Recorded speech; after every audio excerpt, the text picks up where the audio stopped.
Have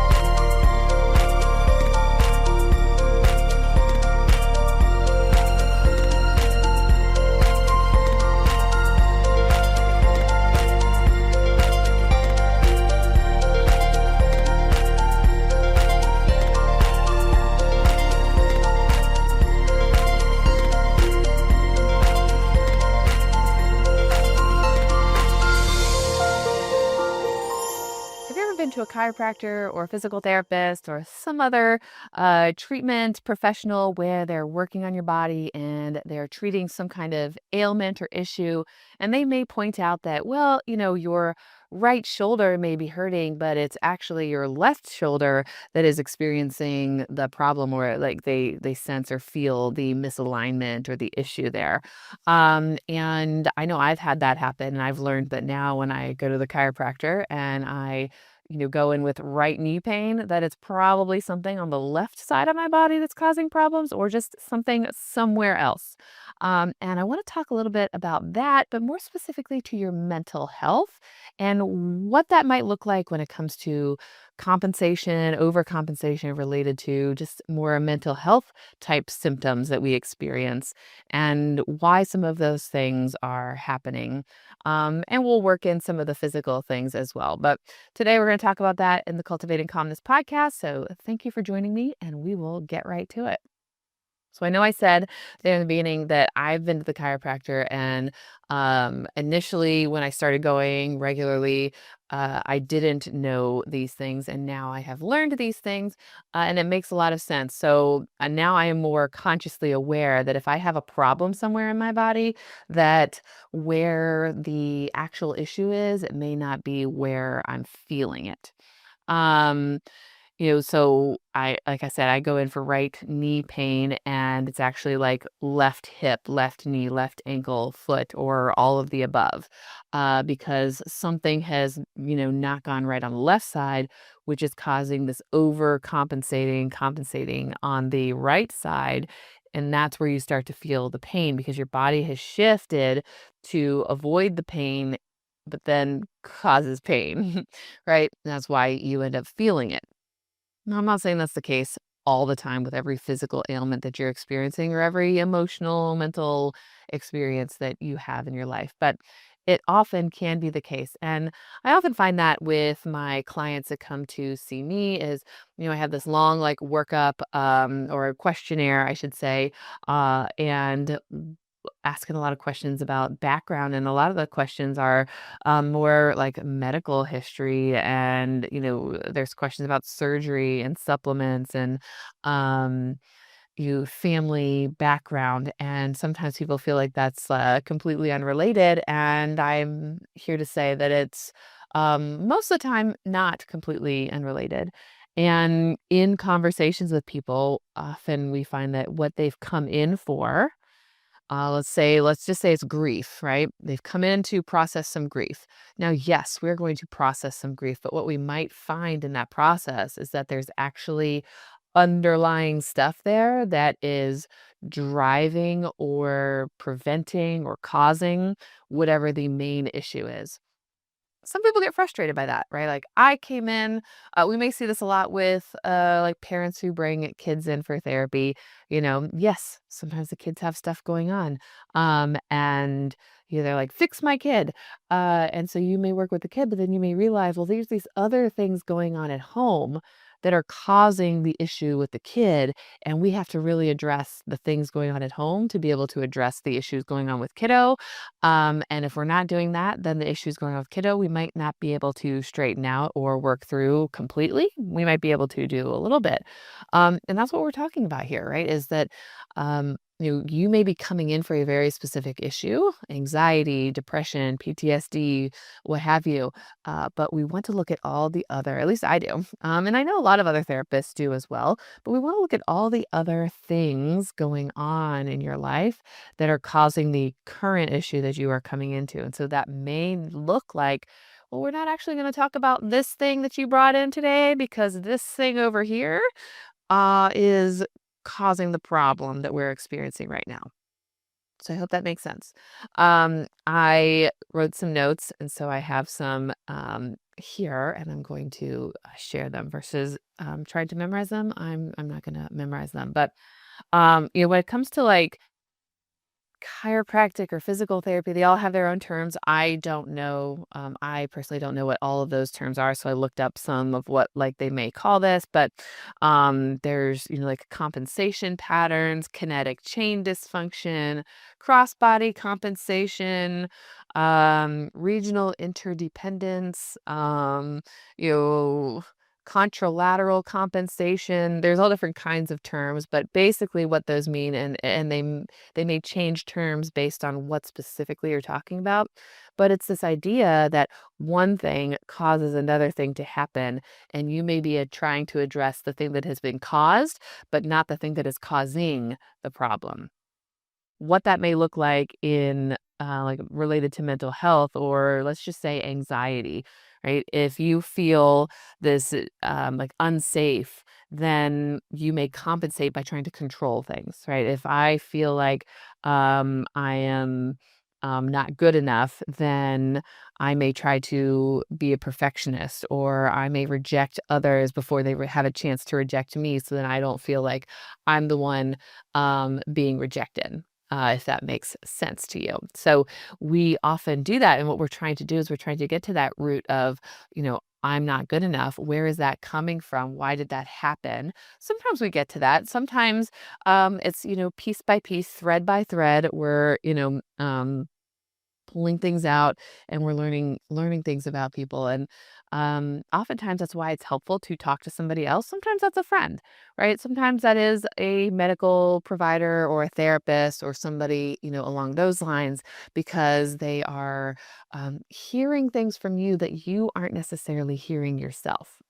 I've definitely had that happen in my office where I'm hearing the stories, and I'm hearing the pieces, and there's this over here and that over there, and I'm like, okay, I'm getting all this, and then I'll ask a question, and they'll sit there and go, oh, I've never thought about it like that.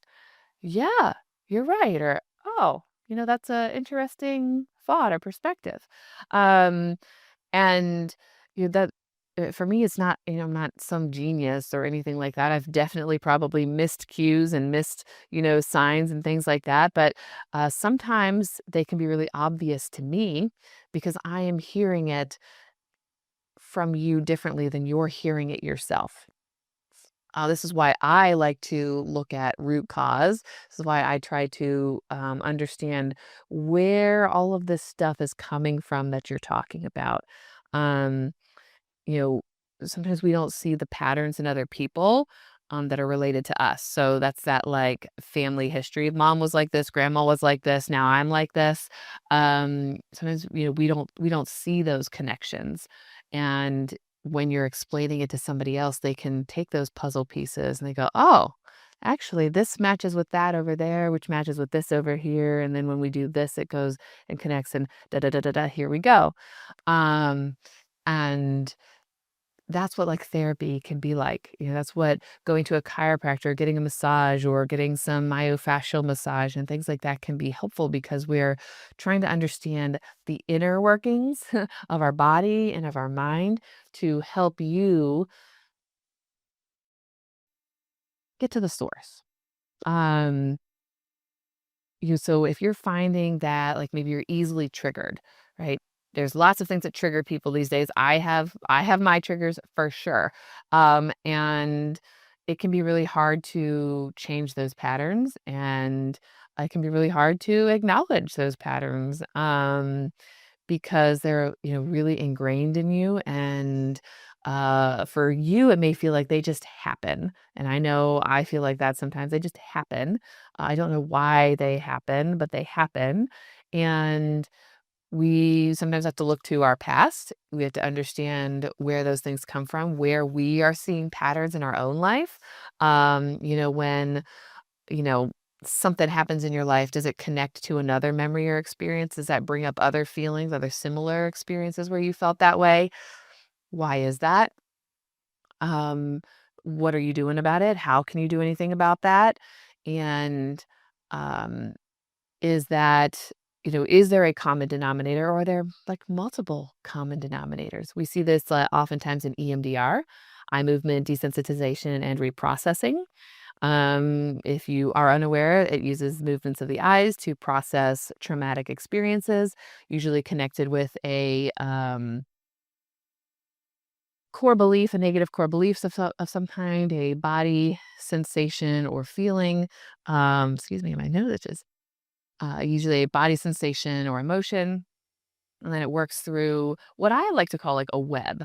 In my mind, I visualize, we probably did these in elementary school. It was like a cloud web or spider web. It's like you had one common thing here and then it branched out and it connected to something over here, which then branched out to three other things, which then branched out to three other things for each of those.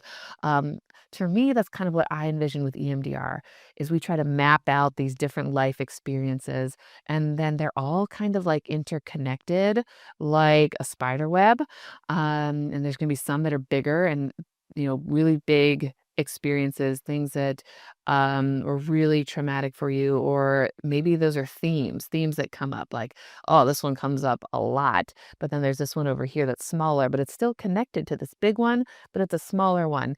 And what we see with EMDR and what I see with my clients is that they're often not experiencing or remembering these memories in a linear fashion. They tend to jump around memories that they haven't thought of in years or didn't even know they had a memory of. They're like, oh, I don't know where that came from. I've never thought of that before in my life. Um, and sometimes we hit the same memory over and over and over again in different ways because that memory, for whatever reason, is holding a lot of tension and emotion and belief for you. And that's what I like about EMDR is it tends to get to a root or multiple roots, let's say. It's never just one. There's lots of different things we hold on to and we haven't fully processed and EMDR can help you to do that. And it addresses some of those like things that came before that are under the surface and aren't necessarily the things that you would come into session to talk about. So oftentimes, like people will come in talking about the issue of the week, right? Not the worst thing, but usually there's other things going on in life that brought them to therapy to begin with. But we're focusing on the issue of the week. This was really stressful. This was really hard, and we want to get back to like, well, where did all this come from? Are we addressing this issue first, or are we spending all of our time on the issue of the week? It was hard to manage this. I reacted like that, etc. And we can work on the coping skills for that. But, those things may continue until we address kind of that source. Where did those things come from to begin with? So when I talk about that compensation, how are we compensating for, or what are we doing to compensate for kind of those deficits we have in life? Sometimes through no fault of our own, right? It's just our life circumstances, the things that happened to us, the things that we experienced. And we have had to learn over time how to adapt, how to live with those things, those memories, those emotions, to a point where we react a certain way now, we think a certain way now. Um, Negative thoughts, that's a big one. And a lot of my clients have it. I have it myself included. So, I am not perfect. I do not have everything figured out. So, don't think that because we're a therapist or we're doctors or we're, XYZ that we have everything figured out. We don't. We have our own stuff we're dealing with too. But negative thinking is a big one. And that may be caused by a lifelong history of, negative things happening in your life. And you just learn to compensate by expecting the negative to happen. I had someone share with me recently that they always just feel like they're waiting for the other shoe to drop. So some good things have started to happen, but now we're, afraid of the good things happening. We're afraid of hoping for the good things because it always seems like once the good happens, there's always this shoe that's about to drop, this negative thing that's about to happen and ruin it all. So so they try to kind of compensate or they prepare for the negative thing by not getting too hopeful, by not being too positive about the things happening in life so that they aren't as let down when the bad thing eventually happens. But I'm here to say that, we can do that, right? You can do that, but you're going to live life always on edge and always, expecting the worst. It's not to say that bad things aren't going to happen. Yes, bad things happen all the time. And unfortunately, for some people, it seems to be that some people experience multiple bad things, and it feels very defeating. And it feels like, when am I going to catch a break, right? I don't have that answer, but I do know that if we are more pessimistic, that glass half empty versus glass half full, that there is science to back that up. And if you are constantly, you know, thinking negatively, you're training your brain to see the world in a negative light. That's like having red glasses on all the time. And so the world looks a certain way because I'm always wearing the red glasses and I never take the red glasses off to see the world through normal lenses. So I can't find the positives. And what we want you to do is we want you to start to take the red glasses off every so often, right? So you can start to glimpse the beauty, see the positives. And that can be hard. It's really hard for a lot of my clients to do, right? So we start with something like gratitude journaling or, just noticing the positives, commenting or complimenting things about themselves or things about other people so that they start to see that there are positives. Um, I've been asking my clients recently, trying to help them focus on the wins. Like, what was a win this week? And what the first answer I get will be nothing. I can't think of anything. So we'll talk. We'll start talking. I'll ask about like the homework I assigned and did they do it? And if they did it, I'm like, well, that's a win, right? We can add that to the list. And then usually I hear that they tried this thing over here and they did that thing over there. And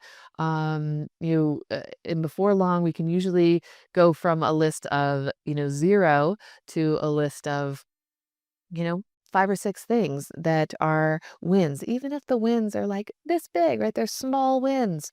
I want you to notice and see the wins because when you start to do that, it will start to affect the way you see the world, the way you see yourself, and then the way that you are able to handle and process different life events and different circumstances.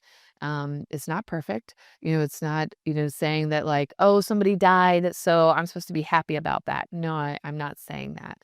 Um, you know, it's, yeah, like somebody died.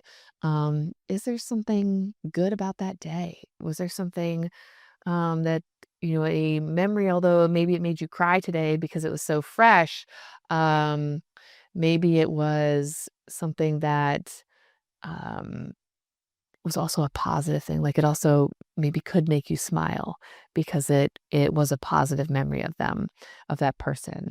It was because the sun was shining, even though um, we buried them today, but, the sun was out and it was shining and it wasn't raining.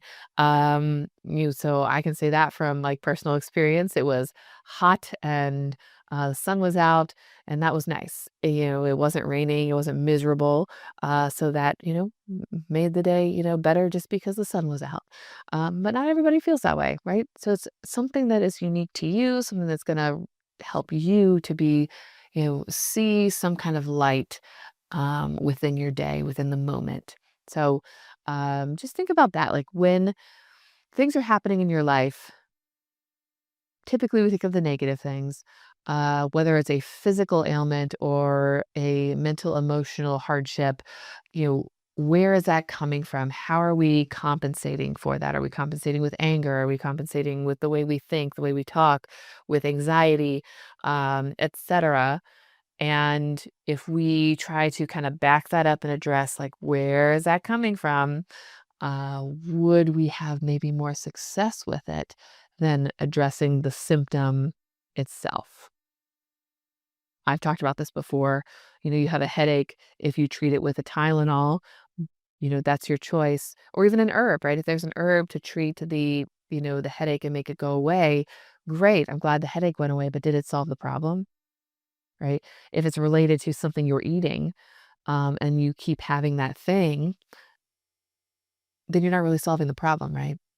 Um, so you want to eliminate the source of the problem. We can do that with counseling, but it's going to take time. It's not going to be a quick, immediate fix. Counseling takes time. Diet and exercise changes take time. They also take consistency. I have a bad habit of starting something and not necessarily always finishing, or doing really well and then tapering off. And we got to get back up on that horse and keep going because it is hard. It's so hard. So I'm there with you. I understand that making changes and doing things is hard. So if you are coming to see me, if you do see me, if you want to see me, just know that I'm there with you. That the change is hard and we can do it together, but it does take effort. It does take, making changes, and those changes can be really difficult. And sometimes it's choosing between the what is the least hard, or what is it? The least worst choice. Sometimes you have two choices and they're both bad choices, and I don't want either one of them, and I don't want the consequences of either one of them, but which one is going to be the least bad? And sometimes that's what we're faced with. Which is the least bad option here? And you go with that one, just knowing that that's going to be a tough road. It's going to be hard, and we're going to get through it. Um, because I want to, because I can, because I need to. So whether, again, you're talking about counseling, you're talking about mental health, you're talking about physical health, there's often more underlying causes. There's that compensation factor. What is happening that is leading to the symptom you are seeing? And is there something deeper or else that we could be addressing there? So those are my thoughts for today. Just wanted you to think about that. It was on my mind and I wanted to share it with you. So thank you for joining me today. We'll see you again next week.